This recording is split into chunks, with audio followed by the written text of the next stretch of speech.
Avant cet épisode, j'aimerais vous parler de Wise. Si vous suivez Courir Mieux depuis plusieurs mois, vous savez que ma collaboration avec cette marque ancienne n'est pas nouvelle. Utilisateur de leurs produits depuis longtemps et à travers de nombreuses aventures, comme ma traversée des 7 merveilles de Chartreuse, j'ai aujourd'hui le plaisir de vous en parler en tant que partenaire de cet épisode. Depuis 2019, Wise m'impressionne par leurs engagements écologiques forts et leur circuit de production court entre France, Italie et Portugal, tout ça sans le moindre compromis sur la technicité de leurs produits qui atteint toujours des sommets. J'adore par exemple leur veste imperméable Black Shell 3 qui me protège en montagne quand les conditions se dégradent et leur short Sherpa Max dont le portage me permet d'emmener tout ce dont j'ai besoin durant mes trails. Je vous invite à parcourir leurs produits sur le site wisetrailrunning.com, vous ne serez pas déçus. Allez, place à l'épisode.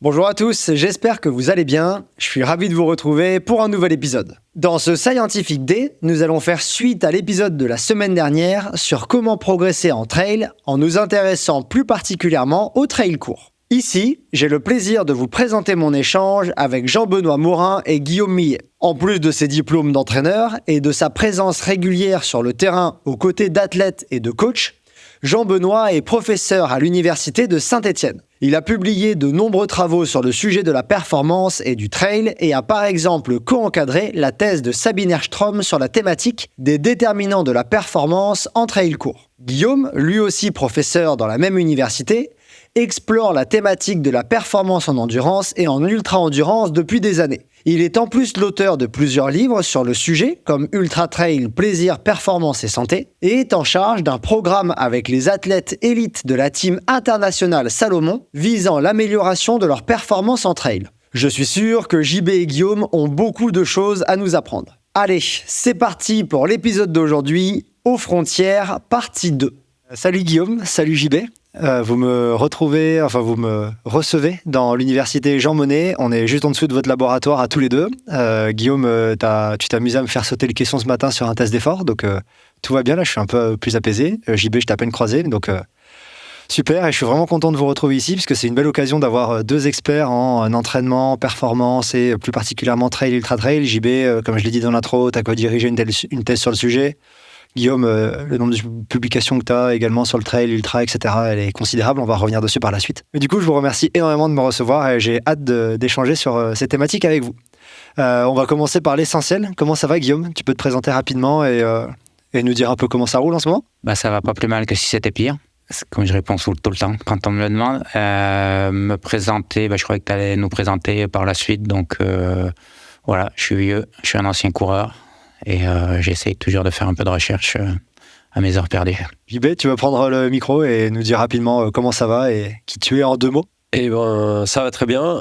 Donc Jean-Benoît Morin, je suis professeur ici dans le même labo que Guillaume. J'ai l'honneur et la chance de diriger aussi le département STAPS de l'université de Saint-Étienne, et donc prêt pour la discussion. Les auditeurs ont déjà entendu la partie 1 que j'ai réalisée là-dessus, avec une revue de littérature sur les quelques papiers qui existent sur qu'est-ce qui détermine la performance en trail. En tout cas, moi, c'est comme ça que j'ai abordé les choses. Je me suis dit que le meilleur moyen de savoir comment progresser en trail, c'est de chercher qu'est-ce qui explique la perf. Et du coup, quand on sait ce qui explique la perf, il n'y a plus qu'à travailler ça, entre guillemets, et puis normalement, on devrait progresser.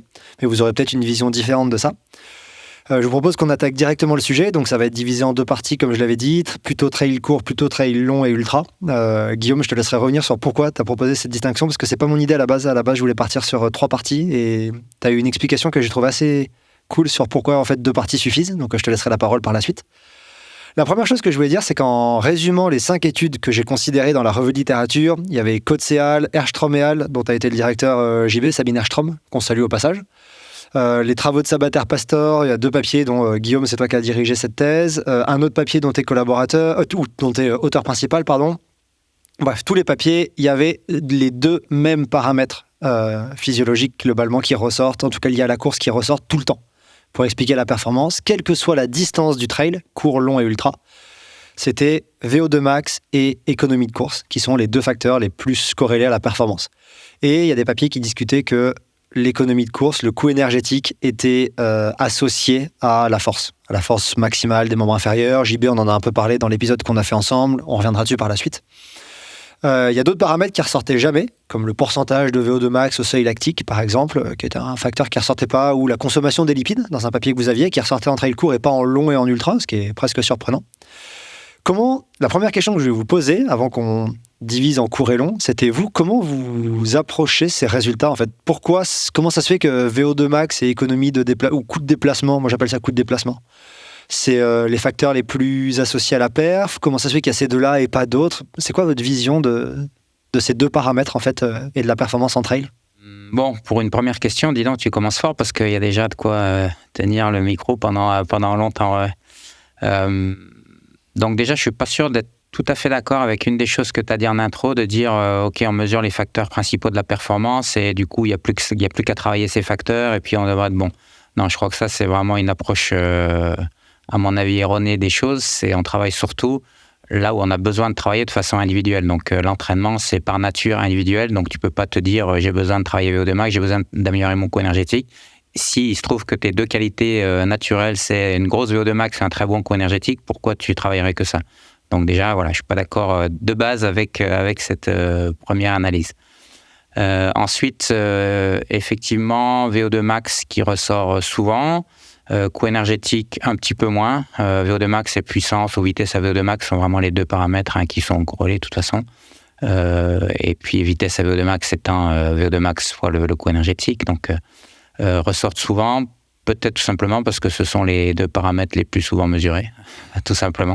Et on ne peut corréler les choses que quand on les a mesurés. Donc si on pense que la capacité à thermoréguler, par exemple, sur le cours, on va peut-être y revenir plus tard, c'est un des paramètres principaux, on ne risque pas de le corréler à la performance vu que personne ne mesure cette capacité-là. Voilà, c'est un exemple. Ensuite, quand tu dis ça ressort, quelle que soit la distance, c'est à la fois vrai et pas vrai, c'est-à-dire qu'il y a quand même que ce soit d'ailleurs la VO2 max et le coût énergétique, à mon avis, c'est quand même surtout vrai pour le trail court. Et nous, ce qu'on a pu montrer dans un des papiers que tu as dû citer, Sabater, il en a écrit 2 ou 3, mais je pense qu'il faisait partie de ces papiers-là que tu as dû citer dans ton intro, c'était que quand même, globalement, plus la distance s'allongeait, quand on passait sur l'ultra, moi, l'analyse que je fais de la littérature, c'est que, OK, ça reste important d'avoir une VO2 max, mais quand même, quand on est sur l'ultra, c'est moins important que sur le court. Et sur le coût énergétique, nous, on avait écrit avec JB un viewpoint dans JAP pour montrer que justement, on défendait l'idée, pas pour montrer, on défendait l'idée, c'était un peu un exercice de style, que globalement, le coût énergétique était peut-être moins prépondérant et que parfois, il fallait privilégier l'endurance, terme sur lequel on va revenir aussi, au coût énergétique.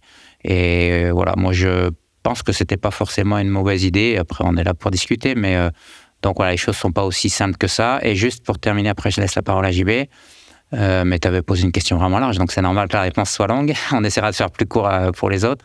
Effectivement, il y a peut-être un truc qui peut paraître surprenant sur le cours, c'est que le pourcentage le seuil en pourcentage VO2 max soit pas corrélé. Ouais, ça peut-être c'est moins mesuré, j'en sais rien, mais c'est vrai que quand on regarde surtout actuellement avec la méthode norvégienne, etc., on pourrait s'attendre à ce que ce soit un paramètre qui soit corrélé, donc ça c'est peut-être un petit peu plus une surprise. Je complète juste ta réponse sur VO2 max, sur trail long, le dernier papier que vous avez sorti avec Sabater Pastor de 2023 ou 2024, vous avez quand même VO2 max plus coût énergétique, c'est 65% de la variance de la perf expliquée, ce qui est énorme. Oui, c'est pour ça que je dis que ça reste quand même un paramètre, mais par contre dans l'autre papier, on a vraiment comparé trail court, moyen, en gros CCC, et puis trail long. Pour le coup, le trail long, l'ultra n'était pas corrélé, VO2 max n'était pas corrélé à la performance. Donc ça dépend aussi de la corrélation, ça dépend tellement de l'hétérogénéité de ton groupe que voilà.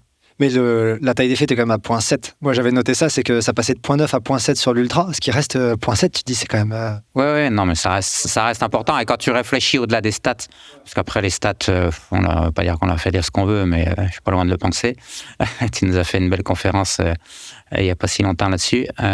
C'est quand même, après, quand tu réfléchis en termes physiologiques, ça a du sens de dire, oui, avoir une bonne VO2 max, ça sert à quelque chose. Et l'argument, le numéro 1 pour ça s'appelle Kylian Jornet. Ouais, alors il y a une autre chose que je voudrais préciser en préambule, en contexte, c'est qu'en fait, il ne faut pas être 100% dépendant des études scientifiques. C'est-à-dire que quand tu dis les facteurs de performance en trail, on a tous l'influence de notre profession de base et on ne jure que par les études. Si ce n'est pas dans une étude, ça n'existe pas. Il faut enlever ça. Ça, c'est la première chose. Tu sais, la phrase d'Einstein, parfois ce qui compte, on ne peut pas le compter. Et parfois, ce qu'on peut compter ne compte pas. Donc, il faut être prudent avec ça. Et la deuxième chose, c'est que il faut aussi se méfier du fait que les études, elles sont très influencées par les populations testées et la généralisation des résultats, elle est parfois compliquée. Donc, ces résultats sortent quasi systématiquement et il y a d'autres variables qui font du sens. Et là, il faut aussi croire un peu aux preuves de l'expérience qui ne sont pas des preuves académiques publiées dans des journaux. La fraction de VMA ou de VO2 max utilisée, ça peut faire du sens. Tu vas trouver plein d'entraîneurs qui vont montrer qu'en pratique, ça a du sens. Il n'y aura jamais de papier qui va clairement le valider avec des tailles d'effets significatives, etc. Et pour autant, ça fait du sens. Je pense qu'il y a un schéma, une raison évidente, c'est ce qu'a dit Guillaume, c'est que les facteurs comptent. Et il y a, je ne sais pas si tu as reviewé aussi les études de Marcel Lemire, Marcel Lemire, Strasbourg, qui fait quasiment un peu ce qu'on a fait avec Sabine Erström, et qui, lui, ajoute la composante de force maximale, et dont il montre qu'elle explique un facteur très élevé de la perf, mais c'était pas sur du trail court, c'était vraiment sur des phases isolées du trail. C'est-à-dire c'était en descente, plus qu'en montée. Et donc, en fait, c'est aussi un argument pour réappuyer ce que j'ai dit tout à l'heure, c'est que la plupart du temps, les études, elles s'intéressent à des parties de la performance, plutôt qu'à la performance globale.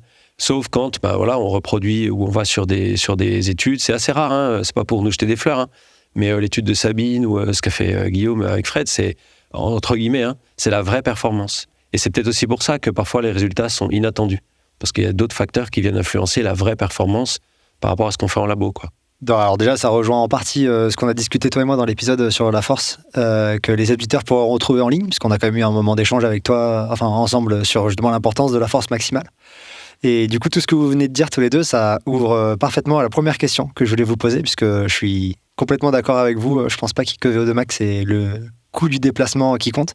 C'est selon vous, quand on voit cette étude-là, là de suite, si vous deviez rajouter des paramètres, des choses qui vous semblent cruciales en trail court et en ultra, qu'est-ce qu'il y aurait comme élément clé?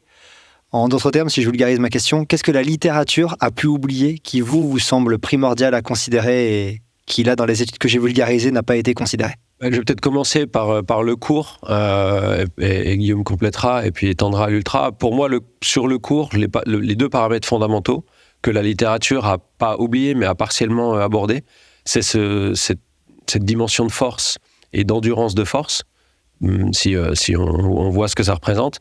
Et pour moi, la deuxième chose, c'est, même en cours, la dimension de fatigue. C'est-à-dire qu'en fait, même après 2 heures, à très haute intensité, on est dans un état, par rapport à nos capacités physiques au sens large, qui est plus du tout le même qu'au départ. Et ça, les études l'abordent peu, parce qu'en fait, dans la plupart des études corrélationnelles, on évalue chaque dimension physiologique, soit séparément, soit ensemble, mais en tout cas pas vraiment dans les conditions de toute la course. Et puis après, les gens, ils partent sur une course. Et peut-être que si, par exemple, je sais pas, en état frais, stable, j'ai un relativement bon coût énergétique en pente à 10%, peut-être que dans 2 heures, quand je serai un peu cramé, ce sera plus du tout la même chose. Et à ma connaissance, ça, on l'évalue très peu en situation, entre guillemets, réelle. Donc en fait, on a des facteurs évalués de façon un peu artificielle, et on les corrèle à une composante globale, quoi. Ça rejoint du coup l'indicateur peut-être fatigue index que vous avez mesuré avec Sabine, si je dis pas de bêtises. Tu pourras me corriger si c'est faux. Et il y a une question qui revient plus tard, exactement ce que tu viens de soulever, donc je suis très content que tu abordes ça de suite. Je te laisse... Mais si tu veux, oui et non. The Fatigue Index, oui, le but c'était d'aller au-delà du 1RM. Et le Fatigue Index de mémoire, c'était 40 reps max en isocinétique. Mais, et quand on calcule ton Fatigue Index, on dit, voilà, au bout de 40 reps, tu perds tant de force max. Mais, encore une fois, en situation de fraîcheur. C'est-à-dire que t'es cramé à la fin des 40, mais t'es cramé à la fin des 40 en situation de fraîcheur. Moi, ce que j'aurais voulu voir, mais t'imagines, c'est la même chose après 2 heures d'efforts très intenses, type trail. Et là, peut-être, les résultats auraient été différents. Donc, on a toujours ce truc-là. Et dans beaucoup d'études scientifiques, on évalue nos variables, parfois, dans des situations qui ne sont pas vraiment les situations avec lesquelles on va les corréler, quoi. Ouais, donc pour revenir sur ce point, effectivement, qui est assez intéressant, en fait, ce que tu décris là, c'est ce qu'on appelle, et il y a de plus en plus d'études là-dessus, la durabilité, qui est encore autre chose que la fatigabilité. Donc la durabilité, c'est typiquement, effectivement, si je fais une VO2 max avant et après avoir fait un effort spécifique, parce qu'attention, quand on parle de fatigue index, évidemment, 40 répétitions max, c'est pas du tout spécifique à un effort de trail, même très court. Donc il faut bien, une notion qui est clé dans la notion de fatigue, c'est la task dependency, donc la dépendance à la tâche. Mais ceci étant dit, je suis tout à fait d'accord avec JB. Regarde un petit peu dans la littérature les études qui se sont amusées à mesurer les différents facteurs de la performance en situation de fatigue. Tu as vite fait le tour. En gros, c'est les études de fatigue, y compris ce qu'on a fait sur l'UTMB, où on a mesuré le coût énergétique avant, après, etc. Et encore, même en parlant de ça, je me demande, faudrait reprendre les papiers et puis les stats qu'on a fait, puisque comme ça, j'arrive pas à m'en souvenir. Si on a même, nous, considéré ces valeurs en situation de fatigue, par exemple, le coût énergétique, je pense qu'on l'a fait, mais il faudrait le vérifier pour inclure ça dans les facteurs de la performance. Si ça se trouve, même nous, on l'a pas fait. Donc, faudrait le vérifier. Je pense qu'on l'a fait, mais je suis même pas sûr. En tout cas, il y en a très, très peu de papiers qui font ça. Et on a fait, dans le cadre d'études de labo, des mesures, et le papier n'a pas été publié encore, des mesures de VO2 max post-effort de 3 heures, mais des manips comme ça, il y en a vraiment très peu. On a des choses dans les rayons qu'on va peut-être publier prochainement, mais voilà, ces mesures de durabilité, elles sont très peu nombreuses. Et l'exemple du coût énergétique, je crois que c'est celui que tu as donné, il est effectivement très bon, c'est-à-dire de dire techniquement, je suis propre au repos, mais je mesure quand tout va bien, mais quand je suis fatigué, est-ce que j'arrive encore à courir proprement? Que ce soit d'ailleurs sur le coût énergétique, mais même ma capacité à descendre en étant fluide, etc. Et ça fait partie des choses que j'aimerais essayer de faire avec quand je me suis présenté, j'ai effectivement fait un bon mot, mais j'ai oublié de dire que je m'occupais un peu du suivi scientifique des athlètes Salomon. Je vais essayer de développer un peu ça, c'est-à-dire effectivement essayer de les explorer en situation de fatigue, mais ça veut dire aussi un investissement de la part des athlètes qui est quand même beaucoup plus important que simplement venir faire un test VO2 comme tu as fait ce matin. Ça t'a pris 1 heure à tout casser, donc si tu veux venir faire ça, c'est une journée entière pratiquement d'exploration. Ce que tu dis me fait penser peut-être que, comme je suis 100% d'accord avec vous, quand j'ai creusé la littérature pour cet épisode, il n'y en a pas beaucoup sur la partie vraiment en fatigue, qu'est-ce qui se passe? Peut-être qu'une question, une réponse à ça, ça va être des papiers qui vont sortir du trail scientifique qui a eu lieu à Caen, qui a été organisé justement où ils faisaient des mesures pendant 24 heures et là ils veulent le reproduire sur 48 heures. Peut-être que ça serait un bon protocole pour avoir déjà quelques billes supplémentaires dans la littérature. Ouais, mais je ne suis pas sûr qu'ils aient fait par exemple des protocoles de fatigue post. Ils ont fait des mesures de force comme on a eu fait sur l'UTMB, puis ils ont fait plein d'autres choses, mais de façon aiguë comme ça. Et je reprends quand même ta question initiale à laquelle j'ai toujours pas répondu, parce que j'ai rebondi sur la remarque de Jean-Benoît, mais les autres paramètres effectivement qui manquent par rapport à ces revues de littérature qui ont isolé ces 2 paramètres essentiellement dont tu as parlé, il y en a, j'ai déjà parlé de la thermorégulation, donc ça je pense que c'est quelque chose qui est quand même assez important et sous-estimé. Il y a les aspects nutritionnels qui sont très compliqués, par exemple la capacité à assimiler les glucides. On va revenir là-dessus aussi, j'en sais rien, c'est toi qui guide les débats, mais c'est vraiment important de mon point de vue. Il y a les qualités techniques, très compliquées à évaluer aussi. On peut évaluer le coût énergétique, mais regarde le coût énergétique, les études dont tu as parlé, c'est, je peux pas dire de bêtises, 100% sur tapis roulant. Et on parle de trail running, donc quelque part, y compris nous, évidemment, jette la pierre à personne. On a essayé de faire un peu des choses pour essayer d'aller mesurer sur le terrain, etc. Mais il y a très peu de choses qui se font. Les aspects psychologiques, alors pour le coup, c'est plus ta partie, mais comment évaluer qu'est-ce que c'est que des compétences mentales spécifiques au trail, bon courage, la résistance à la douleur, comment l'évaluer de façon spécifique, là aussi bon courage avec ça. Et puis si je parle d'ultra, il y a aussi la résistance au sommeil, et j'en oublie. Donc les facteurs de la performance par rapport effectivement à ce que la science nous montre et ce que l'on sait du terrain, et je crois que JB, peut-être encore plus que moi, mais moi aussi, on accorde énormément de valeur aux choses qui sont mesurées par les entraîneurs, les ressentis des athlètes, les retours des athlètes. Et bien sûr qu'il faut prendre ça en compte.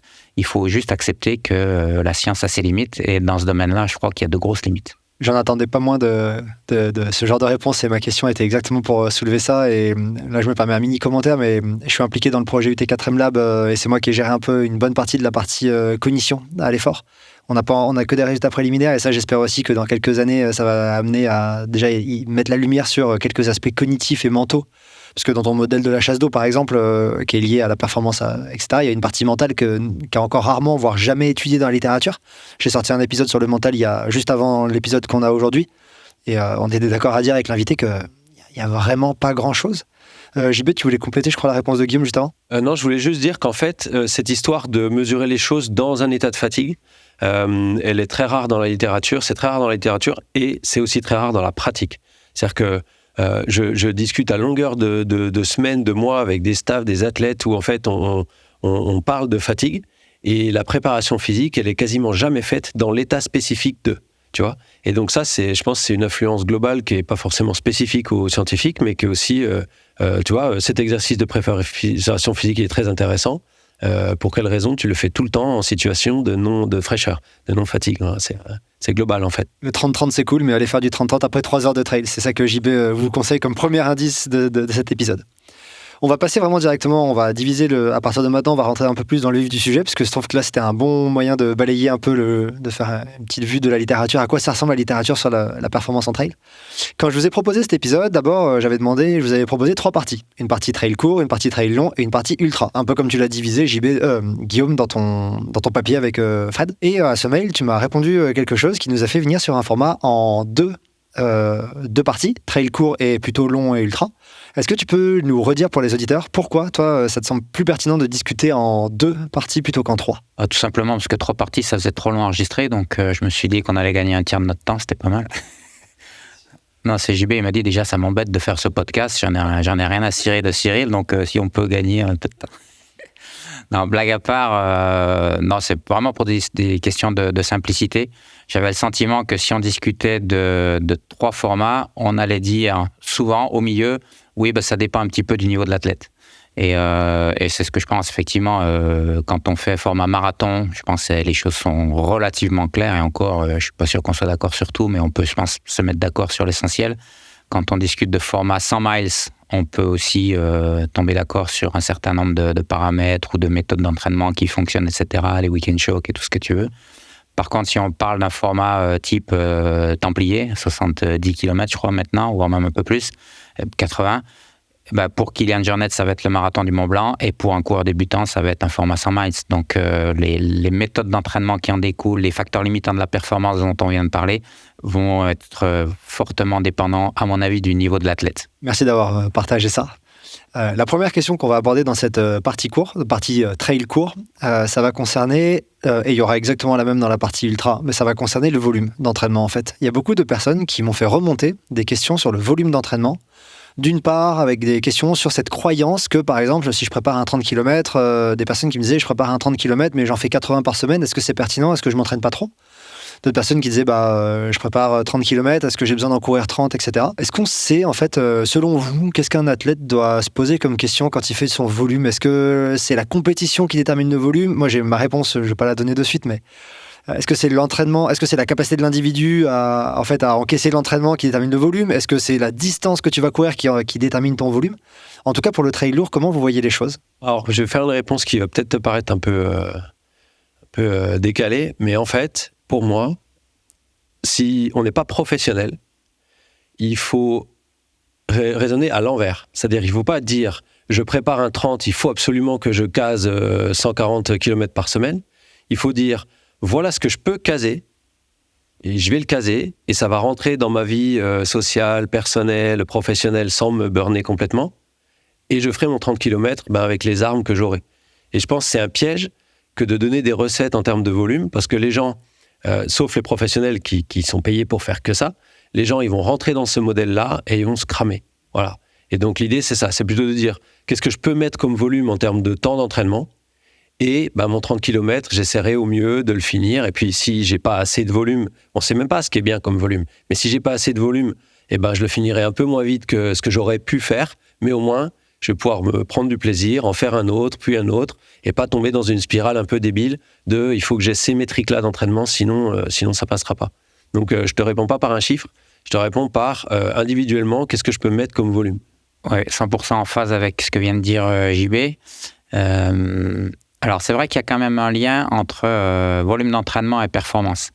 Mais, comme l'a dit JB, c'est pas parce que tu dis les meilleurs s'entraînent tant sur tel format, et d'ailleurs, je suis pas tellement sûr qu'il y ait un impact tel du format de course sur le volume d'entraînement total pour des athlètes professionnels. C'est-à-dire que quelqu'un qui fait du trail court, je pense qu'il s'entraîne à peu près autant d'heures chez les pros que ceux qui préparent des ultras. Donc moi je suis aussi tout à fait donc effectivement il y a un lien entre volume d'entraînement et niveau de performance, mais si j'ai pas les moyens dans ma vie parce que j'ai des enfants, parce que j'ai un travail qui est prenant, parce que je peux pas faire la sieste, parce que j'ai un conjoint qui veut pas que je m'entraîne et ça me rajoute du stress, etc. Eh bien il faut simplement accepter cette idée-là et si on s'entête dans je veux faire du volume, au bout du compte on va juste accentuer sa fatigue, son stress et puis on va être moins performant que si on en fait moins. Et ça veut aussi dire que quand même, parce que pour des amateurs, à un moment donné, il faut faire... Tout ça est très relatif, mais si on prépare un format ultra, il faut quand même faire un minimum de volume, même si j'ai des tas d'exemples, ou de contre-exemples plutôt, dont je vais parler, mais évidemment, ça ne veut pas dire que je cautionne ça. Des gens qui ont préparé l'UTMB et qui ont terminé l'UTMB en s'entraînant 3 heures par semaine, ça existe. Et c'est aussi la raison pour laquelle j'ai fait les week-end shocks, parce que je pense qu'avec des week-end shocks, on peut arriver à finir en bon état, voire même en faisant des bonnes performances en ultra, en ayant au quotidien un volume d'entraînement relativement modeste. Mais en tout cas, voilà, ce qui est vraiment à privilégier, c'est j'ai les capacités de m'entraîner. Donc si je ne les ai pas, ces capacités, il faut se questionner sur est-ce que réellement je dois préparer cette ultra-là? Est-ce que je dois m'inscrire à cette course-là? Et est-ce que ça vaut peut-être le coup de simplement différer un petit peu mon projet et de dire, oui, je vais quand même rester plutôt sur des formats un petit... Les gens ont du mal avec ça parce que l'ultra, c'est l'UTMB, tout le monde veut faire l'UTMB. Mais peut-être que oui, mes enfants sont en bas âge, dans ma carrière, j'en suis à tel moment. Peut-être que dans 5 ans, 10 ans, ça ira mieux et je serai encore en âge de faire l'UTMB et je reporte mon projet. Donc, non, voilà, c'est ma réponse par rapport au volume d'entraînement. En tout cas, on ne peut pas dire, évidemment, tel volume pour telle distance. Auquel cas, les gens qui font du 100 mètres en natation s'entraîneraient 1 heure par semaine et on sait qu'ils en font 30, donc ça n'a pas de sens. Je suis très content d'entendre cette réponse puisque souvent aux athlètes que j'entraîne, je leur dis, avant ça, je leur dis c'est quoi le volume raisonnablement faisable pour toi? Qu'est-ce que tu peux faire par semaine avant de te demander si tu peux faire 100 bornes? Est-ce que tu peux t'entraîner 10 heures par semaine ou pas? Et les études qui ont été menées sur la corrélation entre le volume et la performance, souvent, en fait, il n'y a pas d'autres facteurs. Donc, je trouve que d'une part, c'est facile de dire que le volume est corrélé à la perf, parce que tu rentres un autre dans l'équation, donc tu ne sais pas ce que c'est. Et en fait, tu te rends vite compte souvent que le volume, ça masque juste des séances qualitatives, X, Y, Z. Et en fait, ce qui compte, ça va être le volume, il augmente avec l'entraînement, simplement parce que tu augmentes ta charge, tu augmentes le nombre de séances que tu fais de plus en plus, et il augmente pas malgré lui, mais tu vois, presque, j'ai l'impression que tu étais assez d'accord avec ça. Oui, en même temps, effectivement, tant qu'à faire du volume, autant faire un volume intelligent. Mais quelqu'un qui aurait vraiment les moyens de se reposer, de récupérer, etc., et qui s'entraînerait mal, entre guillemets, qui ferait juste du volume, je pense que malgré tout, il serait quand même plus performant que quelqu'un qui s'entraînerait moins. Mais effectivement, après, quitte à faire du volume, autant en profiter pour faire des séances techniques, etc. Mais simplement, le fait de courir, on améliore son coût énergétique, on améliore sa lipolyse, etc. Donc rien que ça, c'est quand même intéressant, à condition de pouvoir le faire. On est OK du coup sur le volume et donc un autre exemple qu'on pourrait donner, c'est les marathoniens élites qui courent pas 40 km par semaine ou 50 maximum. Tu regardes par exemple le volume des Kenyans qui a été publié il y a pas très longtemps. Là, il y avait un papier sur comment s'entraînent les élites kenyans sur marathon et tu vois qu'ils atteignent beaucoup plus que 40 km par semaine. Donc je pense que le volume, il faut le mettre de côté et comme disait JB, voir ce que tu peux faire raisonnablement et après placer des séances intelligentes. Petite pause. Si ce Scientific Day vous plaît, je vous invite à aimer la vidéo, la commenter, la partager et vous abonner à ma chaîne en activant les notifications pour ne rater aucune de mes publications. Je vous invite aussi à rejoindre Courir Mieux sur ses autres réseaux comme Instagram et le podcast disponible sur toutes les plateformes d'écoute. Vous pouvez aussi vous rendre sur le site courirmieux.fr où vous retrouverez l'article associé à cet épisode et toutes les études scientifiques citées. Enfin, vous pouvez soutenir Courir Mieux et rejoindre sa communauté de passionnés de trail et de course à pied sur Patreon. Les différents abonnements proposés vous donnent accès à de nombreux avantages, à des contenus exclusifs et à la possibilité de poser vos questions à mes invités. Le lien vers les offres est dans la description. Allez, on retourne à l'épisode. Une grande différence qu'il va y avoir entre le trail court et l'ultra, ça va résider dans la vitesse. Et moi, j'aimerais surtout te parler d'une vitesse en particulier, c'est la vitesse en descente. Le dénivelé négatif, on sait que c'est compliqué, on sait que ça fait mal aux jambes et que globalement, ça peut engendrer un moment où tu n'arrives pas à relancer. Tu vas arriver sur des portions plus plates ou en montée et tu n'arrives plus à relancer parce que tu as les jambes flinguées. Guillaume, tu as beaucoup parlé dans tes ouvrages, dont j'ai parlé déjà plusieurs fois, des week-end shocks qui permettent de t'habituer à encaisser le dénivelé négatif. Mais plutôt à la charge de dénivelé négatif, il y a 2 composantes. Il y a soit le volume de dénivelé négatif, donc combien de mètres, mais tu peux aussi avoir la vitesse. Et tu peux te flinguer les jambes sur 700 mètres si tu les descends en 10 minutes. ou même moins. Donc la question que j'aimerais poser ici, c'est comment est-ce que les athlètes qui font du court peuvent travailler cette vitesse de descente? Est-ce qu'on peut imaginer des espèces de, un peu comme tu disais, des week-end shocks, mais cette fois pas orientés sur le volume, mais sur la vitesse, où tu vas vraiment faire en sorte de solliciter tes jambes à haute vitesse? Qu'est-ce qui va te permettre, pour un athlète de trail court qui nous écoute, d'améliorer ses capacités à descendre rapidement? En préambule, je voudrais rappeler qu'effectivement, ce qui induit des dommages musculaires, c'est plus l'intensité de la contraction excentrique que le nombre de contractions excentriques. Et ça, on l'a montré à de multiples reprises avec des manips qu'on a fait d'ailleurs ensemble avec JB, Marlène Giandolini, etc., sur l'UTMB. Voilà. Ceci étant dit, pourquoi je dis que c'est plus important de travailler sa résistance? Ça peut paraître contradictoire de dire que c'est plus important de travailler sa résistance aux dommages musculaires quand on fait de l'ultra, parce que sur format court, tu n'as pas le temps de laisser s'installer l'inflammation qui fait que le retour que tu vas avoir, ça va être dur de résister, etc. Mais derrière, ce qui va t'empêcher de relancer, ça va être plutôt la fatigue métabolique. Donc pas en lien direct avec la descente. Et alors qu'en ultra, oui, si tu commences déjà à avoir mal aux jambes sur les premières descentes, tu parlais du modèle de la chasse d'eau, tu vas remplir ta chasse d'eau plus vite. Et c'est pour ça que c'est un facteur plus déterminant, plus délétère de la performance. Et voilà. Donc voilà. Mais ce qui ne veut pas dire que, effectivement, je répète, c'est plutôt l'intensité de la contraction que le nombre de contractions qui impactent les dommages musculaires. Ça, les études de labo, de terrain l'ont montré. Ta question, c'était comment on fait pour travailler effectivement la vitesse au niveau musculaire essentiellement. Donc moi, je crois que l'aspect technique, malgré tout, je botte en touche, mais reste vraiment important pour descendre vite. Il suffit de regarder, les meilleurs descendeurs sont vraiment souvent des skieurs, des anciens VTTistes, etc. Donc des mecs qui techniquement savent lire des trajectoires et choisir des trajectoires. Après, c'est aussi forcément des gens qui sont solides musculairement au niveau. Et après, c'est plutôt une question pour JB. Je pense effectivement qu'on peut faire un certain nombre de choses en salle, donc c'est lui le spécialiste, mais on ne peut pas tout faire en salle. À un moment donné, il faut aussi descendre vite et faire des séances spécifiques de descente où on va attaquer, peut-être se strapper les chevilles, et puis on va faire vraiment des séances où le but, ce sera, je ne suis pas sûr qu'il y ait grand monde qui le fasse, peut-être, je n'ai pas la réponse à cette question parmi les coachs, mais des séances où tu dis, aujourd'hui, le travail, c'est la descente, et on envoie les descentes et on fait du fartlek à l'envers. Bien d'accord avec ça. Et en fait, je vais te faire une analogie avec le sprint et les ischio-jambiers, qui sont des muscles vraiment capitaux pour la perf en sprint. Et l'idée, c'est de dire, il faut augmenter leur niveau de capacité de force.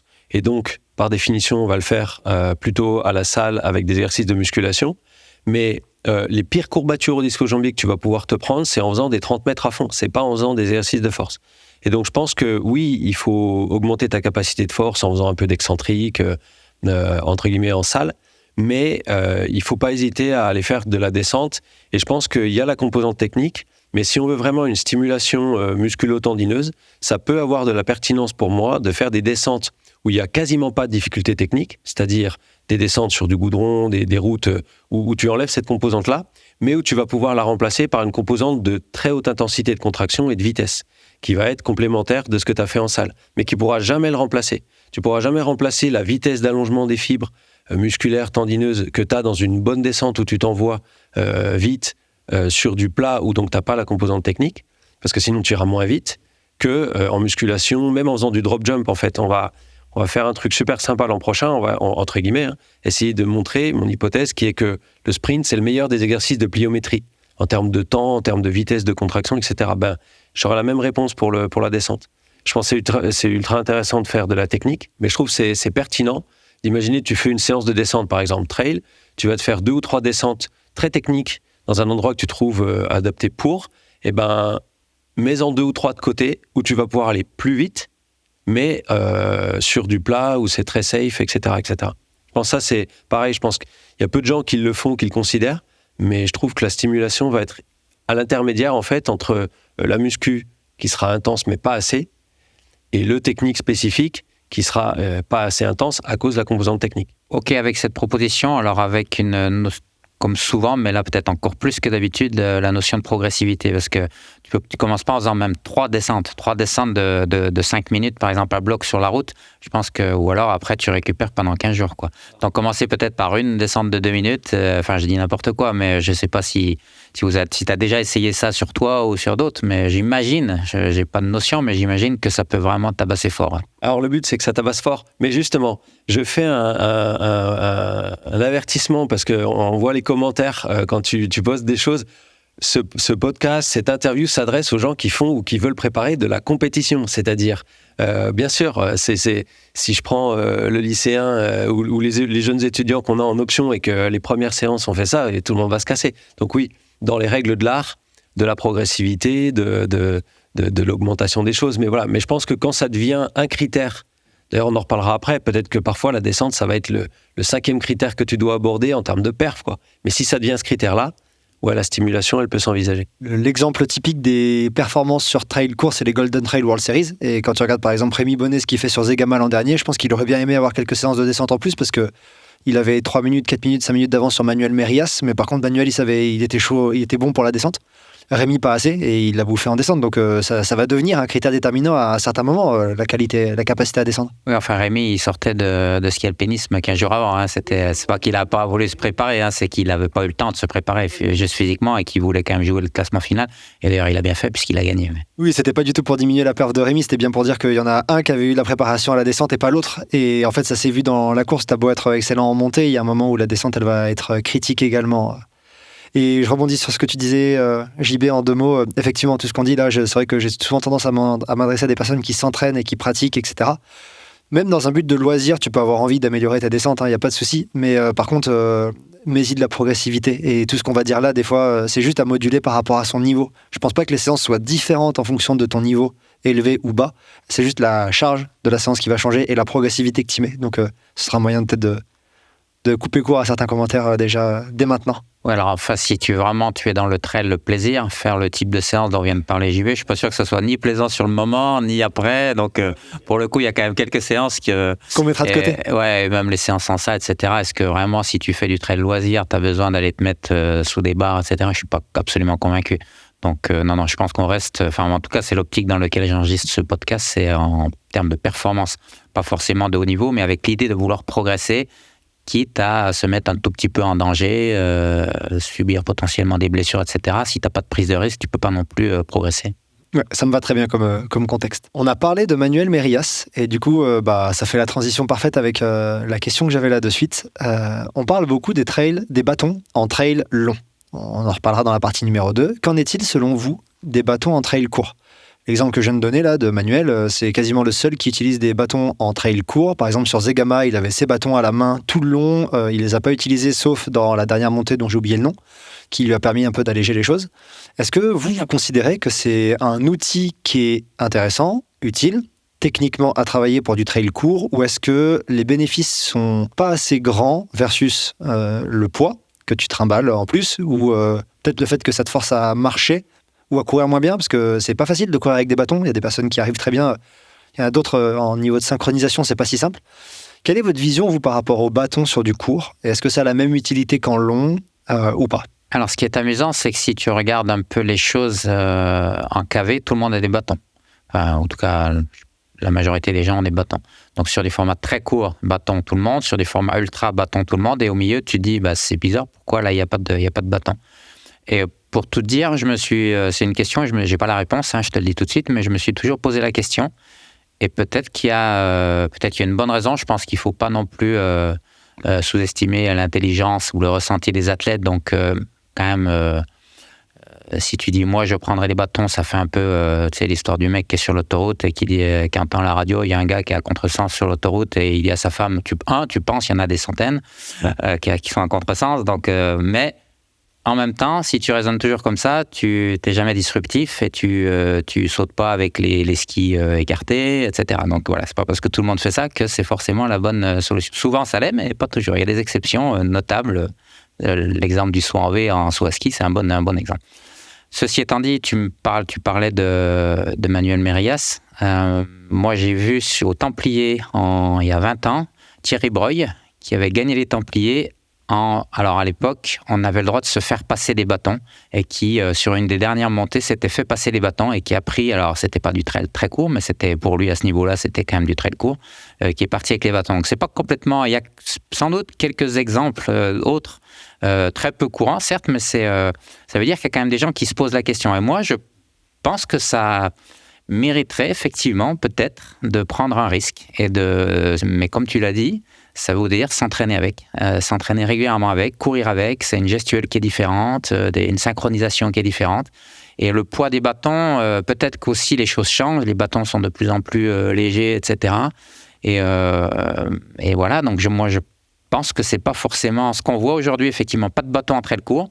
Peut-être que dans 5 ans, le paysage aura changé, ou peut-être pas, j'en sais rien. Juste avant que tu passes le micro à JB qui veut compléter, je pense, est-ce que tu penses que ça fait gagner, les bâtons en trail court font gagner en vitesse ou en économie d'énergie uniquement? Parce que c'est peut-être là en fait la différence. Est-ce qu'ils font juste gagner en vitesse ou est-ce qu'ils font juste gagner en économie? On en a parlé JB rapidement en off, on s'est changé de vocal là-dessus, où tu me disais que tu testais sur une côte à fond avec des étudiants et tu voyais qu'en fait tu avais des BPM d'écart quand tu utilisais les bâtons en marché.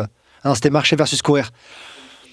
Mais tu peux avoir la même idée. Est-ce que tu gagnes en vitesse ou est-ce que tu gagnes juste qu'en économie d'énergie? Et si c'est que de l'économie d'énergie, comme sur un trail court, t'es all out, tu t'en moques un peu de finir peut-être un peu plus économe, ou peut-être que c'est là en fait le critère de jugement. Alors, tu gagnes déjà les bâtons. Avant tout, tu gagnes en économie musculaire sur les jambes. Donc ça change la répartition évidemment. Donc tu gagnes sur les jambes. Et c'est la raison pour laquelle partir sur un ultra sans les bâtons, c'est un suicide. Tu gagnes pas en énergie. Jusque-là, on avait tendance à dire que, enfin, moi en particulier, mais pas que moi, vu surtout à l'époque le poids des bâtons, etc., ce qui est encore une fois moins vrai aujourd'hui, que effectivement, tu perdais un peu en coût énergétique. Donc, c'est pour ça que c'était un compromis, c'était un des exemples qu'on avait mis dans notre papier en disant oui, les bâtons, ça détériore le coût énergétique, mais par contre, ça améliore l'endurance parce que ça limite la fatigue musculaire ou les dommages musculaires ou la charge musculaire. Ceci étant dit, depuis quelques papiers qui sont sortis, notamment Giovanelli, qui montrent que sur des pentes raides, non seulement le coût énergétique n'est pas détérioré, mais il pourrait être amélioré même. Et donc, du coup, tu peux aussi te poser la question, effectivement, sur des parcours et puis après, je pense que c'est très parcours dépendant. Si tu as des parcours qui sont très raides, mais pas de difficultés techniques, où tu vas pouvoir pas trop te poser la question sur quand je plante les bâtons, etc. Là, ça vaut le coup. Si tu as des pierriers dans tous les sens, où tu sais pas où mettre tes bâtons, ça va vraiment voilà, typiquement, encore que l'échappée belle, c'est ultra. Donc, même si c'est technique, ça vaut quand même le coup de les prendre. Mais un format court dans Chartreuse, effectivement, ce serait en Beldon, pardon, ce serait compliqué, quoi. Donc voilà, ça dépend un peu de tout ça. Ouais, c'est pour moi, le ressenti que j'ai là-dessus, c'est ça, c'est qu'il y a probablement peu de parcours dans la majeure partie des trails courts qui permettent ça, parce que finalement le trail court c'est quand même plus souvent de la course de montagne, tu vois, un peu plus roulante, moins technique, etc. Et puis il y a aussi le ratio pour chaque athlète de qu'est-ce que ça m'apporte par rapport à qu'est-ce que ça va me coûter d'aller jusqu'à un point où ça va m'apporter. Et peut-être que la plupart des athlètes franchissent pas le cap en se disant ça va me prendre, je sais pas, 6 mois, 1 an à avoir un ratio positif, et donc ces 6 mois, 1 an, je les mets pas, alors que en KV ou en ultra, j'ai pas le choix en fait. Donc voilà. Je te propose de garder le micro parce que la question que ça me fait venir en tête, je pense que tu seras le plus à même d'y répondre. Il y a aussi le fait que ça va changer ta mécanique de course d'avoir des bâtons. Je pense que tu peux changer ta foulée, tu peux changer comment tu te balades, et on sait quand même que j'ai l'impression de ce qu'on sait de la littérature, c'est que le coût énergétique est dépendant de ton mouvement, et que la question suivante est exactement là-dessus, mais tu changes ton mouvement, d'un seul coup t'es moins à l'aise et tu deviens super coûteux. Est-ce que c'est pas aussi ça un problème qui rentre en compte? En fait, c'est exactement la réflexion, c'est que de façon aiguë, tout ce que tu apportes de façon aiguë, ça va détériorer l'efficience et indirectement le coût énergétique. Tout. Mais par contre, sur le long terme, quand tu vas intégrer ça, et donc avec le volume qu'il faut pour l'intégrer, peut-être ce sera bénéfique. Et donc tu as cette réflexion-là avec plein de choses, avec ta modification de fréquence de foulée, avec en cyclisme l'utilisation des pédaliers asymétriques, etc. Donc voilà, il y a toujours ce ratio aigu chronique de est-ce que je mets une pièce là-dedans ou pas, quoi. Merci pour ta réponse. Comme je l'ai dit, ça fait un peu la liaison, ce que je viens de te poser comme question, avec une question qui est remontée quand j'ai ouvert la boîte à questions sur les réseaux, qui concerne l'inclinaison des pentes. Alors, pour introduire cette question, moi je suis assez partisan, avec les athlètes avec qui je travaille, de les faire travailler dans des pentes qui sont très similaires, le plus similaires possible, en termes d'inclinaison, à ce qu'ils vont vivre sur la course. Parce que donc, je décortique leur parcours de course en me disant si c'est du 15, 17, 18%, ils vont travailler là-dedans parce que c'est ce qu'ils vont vivre. Et leur façon de courir à 10%, c'est pas la même que celle à 15 ou à 18, donc il faut travailler dans des pentes qui sont spécifiques, on va dire. Je me trompe peut-être, et c'est une question qui est remontée. Est-ce qu'il faut travailler dans des pentes qui sont très similaires aux côtes que tu vas vivre en termes d'inclinaison pour travailler la mécanique du mouvement de la manière la plus précise possible? Ou est-ce que globalement, les progrès que tu vas avoir dans une pente à 10%, ça va te permettre de progresser dans une pente à 20% et ça se transfère très facilement? Qu'est-ce que vous en pensez de ça? Assez d'accord avec l'idée d'aller s'entraîner dans des pentes spécifiques, mais du coup, il faut aller au bout de la logique et aussi s'entraîner à allure spécifique. Parce que l'un va avec l'autre, quelque part. Parce que si c'est une pente très raide, je prends l'exemple je sais bien qu'on est dans la partie très court, mais en ultra où tu vas marcher beaucoup, si tu fais que des séances courtes, ça peut être très raide, tu vas quand même courir. Donc voilà, ça c'est la première chose. J'ai une excellente question là-dessus dans la partie 2, qui renvoie à un échange de vocaux avec JV, mais tu fais bien de le soulever. Après, non, globalement, je pense que tu as raison, effectivement, il faut aller, mais encore une fois, c'est pas seulement vrai pour la pente, c'est-à-dire qu'un des principes clés de l'entraînement, c'est la spécificité de l'entraînement. Le plus tu t'approches d'un objectif et le plus l'entraînement doit être spécifique, proche de la tâche que tu vas faire en compétition, mais ça, c'est pas vrai seulement entre elles, c'est vrai dans tous les sports, je pense. Et c'est vrai aussi je parle sous couvert de JB, mais c'est vrai aussi en musculation, c'est-à-dire que tu vas pas faire des charges excentriques super lourdes forcément la veille d'une compétition. Tu vas faire des choses qui vont ressembler aux vitesses de contraction, aux charges que tu vas rencontrer en compétition. Par contre, en début de saison, oui, tu vas pouvoir t'écarter, que ce soit en vitesse ou en... Là, je me prends pour Jean-Benoît Morin maintenant. En début de saison, voilà. Donc, plus tu t'approches de la saison et en tout cas, si la question c'était je dois faire toute la saison aux pentes spécifiques, non. Si dans les semaines qui précèdent je dois le faire, la réponse est oui. Mais c'est vrai aussi, pour être un petit peu plus spécifique au trail, c'est vrai aussi sur le type de terrain. Et on a dit beaucoup de choses avant que Wamsley gagne l'UTMB, sur le fait que les Américains n'arrivaient pas à gagner. Et une des discussions que j'avais eues par exemple avec Jason Koop, c'était ça, c'est-à-dire qu'effectivement ils n'ont pas l'habitude de courir sur des pentes forcément qui sont celles de l'UTMB et sur des terrains qui sont ceux du TMB. Chez eux, c'est beaucoup plus roulant, etc. Alors, je te parle même pas du Grand Raid de la Réunion, qui est encore beaucoup plus technique, ou l'échappée belle, comme tu l'as dit. Donc, quand on parle de spécificité, oui, la pente en fait partie, mais la technicité du terrain est au moins aussi important, à mon avis. C'est pas une question que j'avais prévue, mais je rebondis juste là-dessus. Alors, je peux ouvrir la porte, une boîte de Pandore qui va nous prendre une demi-heure d'échange, mais j'avais aussi une vision sur la spécificité de l'entraînement alors pas qui prend le contre-pied, mais pas loin. C'était vraiment une question que je me pose. Je me disais, est-ce que ça vaut le coup de passer du temps dans certaines zones d'entraînement qui sont spécifiques à la compétition si tu vois peu d'adaptation quand tu passes du temps dans ces zones-là? L'exemple typique, et on en a parlé avec un collègue de votre laboratoire qui est Laurent Messonnier, on a eu tout un épisode sur le seuil lactique, le lactate, etc. Et des papiers dont on a parlé avec lui, c'est qu'il y en a beaucoup qui ont du mal à dire, si tu passes du temps à ce qu'on appelle le seuil, ils ont du mal à dire il y a des adaptations positives qui en découlent. Et on voit des adaptations positives. Et il disait, Laurent, par exemple, que tu as des adaptations à cette zone-là quand tu es bien en dessous ou bien au-dessus. Du coup, ça pose quand même des questions sur la spécificité. Tu vois ce que je veux dire? Est-ce que c'est vraiment utile d'être spécifique, d'être super spécifique des fois quand tu sais que la zone dans laquelle tu vas être spécifique, en fait, elle ne génère pas beaucoup d'adaptation?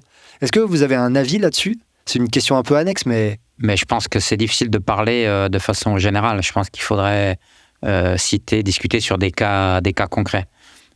Puisque ta question initiale, c'était au niveau des pentes. Et je pense que sur les pentes, si on veut être un peu plus spécifique, mais après, c'est pas que je veux botter en touche, mais franchement, il y a autant d'exemples que de réponses, à mon avis.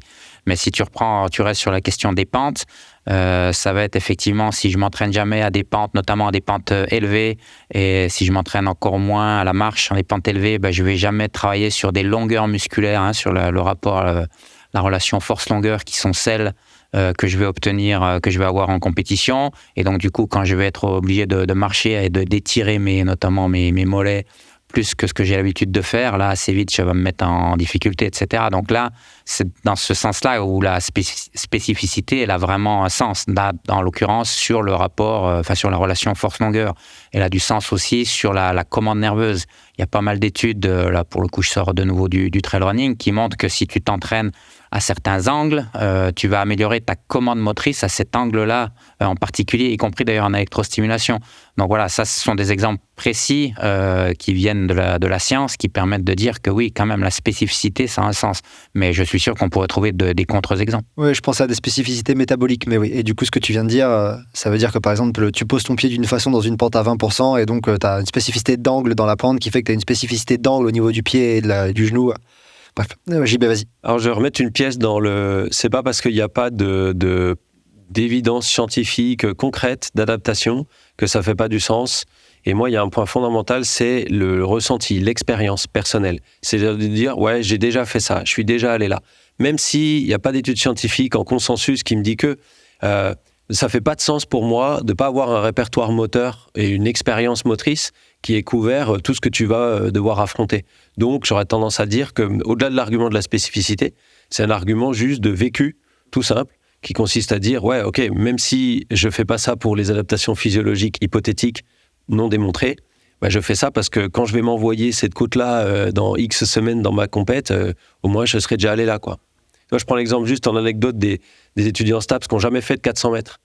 Et quand je leur fais faire un 400 mètres en cours, je pourrais dire que scientifiquement, ça vaudrait le coup de ne jamais faire de 400 et de tout le temps faire un peu autour parce que les adaptations sont pas claires.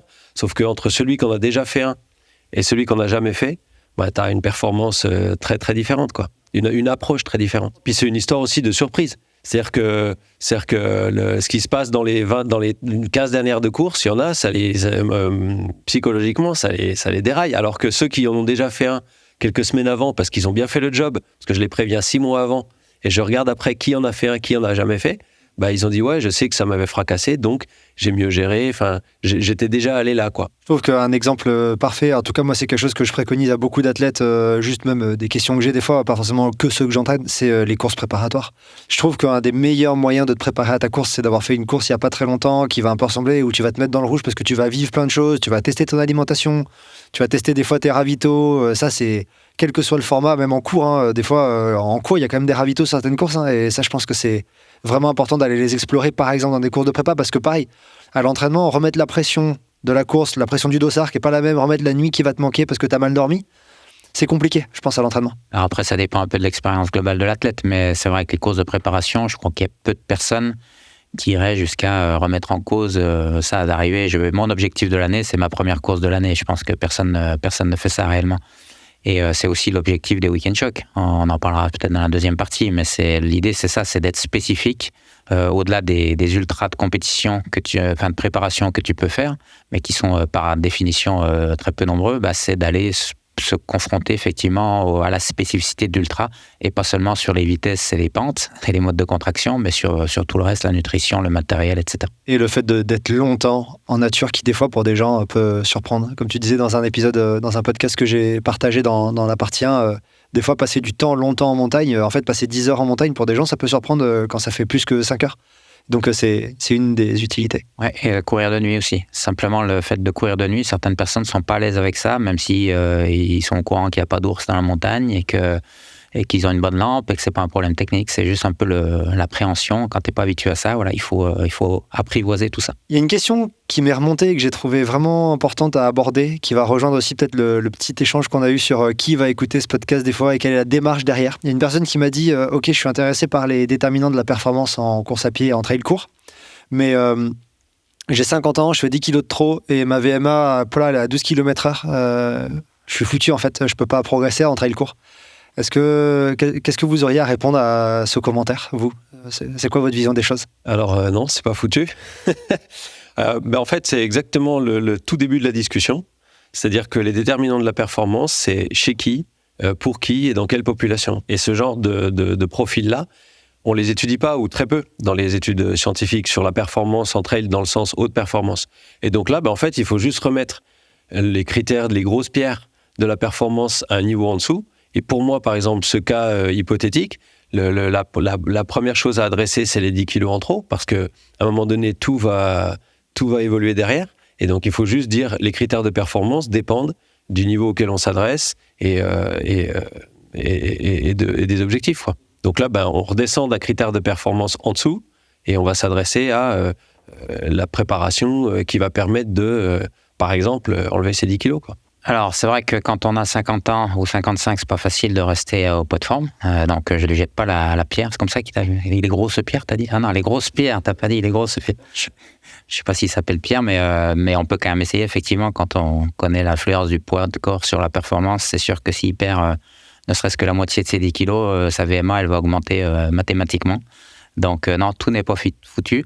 Ceci étant dit, si réellement il a une VO2 max, et je pense que c'est le cas quand même, à 12 km/h, effectivement, c'est assez peu, qui est faible, il a le choix entre faire un procès à ses parents ou passer sur du long.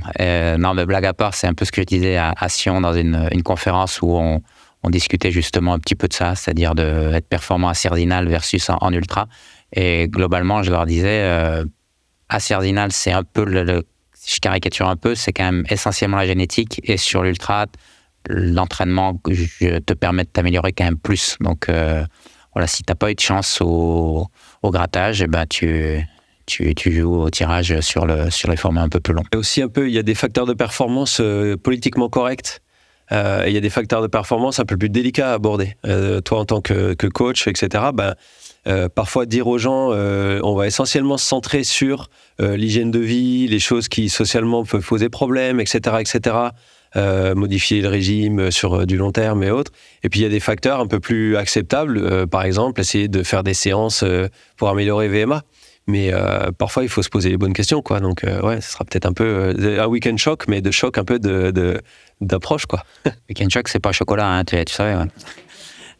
Et non, juste pour être sérieux 2 minutes par rapport à cette question du poids de corps. Alors, chez les garçons, c'est peut-être un petit peu moins sensible, mais quand même, ça l'est malgré tout. Mais si la question venait d'une femme, ce serait encore plus critique. Donc, attention non plus de ne pas trop mettre l'accent sur cette... Sans même aller jusqu'à la stigmatisation, évidemment, c'est pas le propos, mais de dire, ouais, quand même insister sur ce qui est malgré tout, on est toujours partagé entre, oui, les évidences scientifiques font que, et puis, oui, écoute, tant pis, relative un peu la performance, parce que ce qui compte avant tout, c'est que tu te fasses plaisir, et tant pis si tu cours à 12 km/h. Parce que si vraiment tu fais les choses maladroitement, tu peux aller jusqu'à des raids et des choses comme ça. Donc, ouais, faut être vraiment très, très précautionneux avec ces histoires de poids de corps. Pour compléter ta réponse, j'ai une vision extrêmement gentille de la performance, mais je dis toujours que c'est chercher à progresser sérieusement. Et progresser, tu peux avoir un UTMB Index 300 et progresser. Chercher à progresser sérieusement, c'est tout. C'est pas être élite, c'est pas forcément aller dans des pratiques extrêmes, c'est mettre en place un cadre un peu sérieux et chercher à progresser dedans. Donc ça complète un peu ça. Et après, il faut aussi, on revient un peu à une discussion qu'on a eu au début, c'est-à-dire que si la personne, elle n'a pas un style de vie, c'est même pas une hygiène, parce qu'hygiène, c'est déjà un peu stigmatisant, c'est-à-dire que t'es pas une bonne hygiène, quoi. Donc, sous-entendu, tu te laves pas, tu manges n'importe quoi, etc. S'il n'a pas un style de vie parce qu'il doit aller au resto pour son boulot, etc., parce qu'il est dans une famille où c'est comme ça, ce sont des bons vivants, etc., tu dois te poser la question de dire, je veux absolument atteindre ce niveau, je veux absolument faire cette épreuve. Après tout, ce qui compte avant tout, c'est d'être actif et d'être en bonne santé. Juste avant de conclure, je vous pose une toute petite question que j'avais prévue. Vous répondez en réponse courte obligatoire. Pour vous, JB, je te laisse. Tu dois donner un exemple pour toi ce que serait une erreur à ne pas faire à l'entraînement pour du trail court. Une erreur, n'importe laquelle, dans une approche. Guillaume, tu as de la chance parce que du coup, tu as le temps d'y réfléchir. Selon toi, une erreur. Ouais, une erreur, c'est de voler au-dessus de ses moyens. C'est-à-dire, c'est en fait de prévoir quelque chose qui est au-dessus de ce qu'on peut faire. Une erreur qui n'est pas forcément spécifique au trail court, c'est de faire de la compétition pour des mauvaises raisons. C'est-à-dire parce qu'on veut briller dans la salle à café le lendemain. Et voilà, pour cocher la case, etc. Je pense qu'il faut qu'il y ait une vraie motivation intrinsèque pour faire de la compétition, parce que la compétition n'est vraiment pas obligatoire. Pour conclure cet épisode, je vous le conclue avec une question que j'ai eue d'un profil un petit peu étrange sur Instagram. C'est BG Trail du 42 qui a demandé « Est-ce qu'il est vrai que Guillaume et JB vont lancer un certificat de trail découverte et performance ?» C'est l'idée de JB, alors je lui laisse le micro. Alors Guillaume a pris un pseudo un peu rigolo, mais bon,